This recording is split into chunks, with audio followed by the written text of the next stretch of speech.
ખાસ કરીને આજના મિત્રો આપણે જે હાલમાં આપણી ઉપરથી અસ્થિરતા પસાર થઈ એને હિસાબે જે માવઠાના ઝાપટા પડી રહ્યા છે તે વિશેની અગત્યની વાત કરવાની છે। સૌપ્રથમ તો હું આપને જણાવી દઉં કે આપણે ઘણા સમયથી એક લાંબા ગાળાનું અનુમાન આપ્યું હતું કે 19-20 તારીખ આસપાસ રાજ્યની અંદર માવઠાના ઝાપટા પડી શકે છે।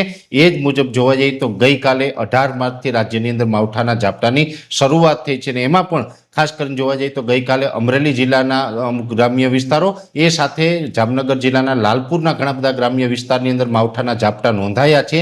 જો કે ગઈકાલે આની જે તીવ્રતા છે એ ઓછી હતી અને ક્ષીમિત વિસ્તારોની અંદર હતી। આજે 19 તારીખના રોજ આ અસ્થિરતા છે એ પાકિસ્તાનના માર્ગે કચ્છ ઉપર થઈને અત્યારે આપણા ગુજરાતના લગભગ વિસ્તારો ઉપર આ અસ્થિરતા છવાયેલી છે અને આ અસ્થિરતાને કારણે આજે 19 તારીખે રાજ્યના અનેક વિસ્તારની અંદર વાદળછાયું વાતાવરણ થયું છે, માવઠાનો માહોલ થયો છે અને ઘણી જગ્યાએ માવઠાના ઝાપટાઓ પણ નોંધાયા છે। જો કે આજે 19 તારીખે માવઠાના ઝાપટા કઈ કઈ જગ્યાએ નોંધાયા છે એની આપણે આવતીકાલે વિગત રજૂ કરશું, પણ આજે જે માવઠાના ઝાપટા નોંધાયા છે તે આપણે વિસ્તારોની દ્રષ્ટિએ જોવા જઈએ તો ઘણા વિસ્તારોને કવર કર્યા છે।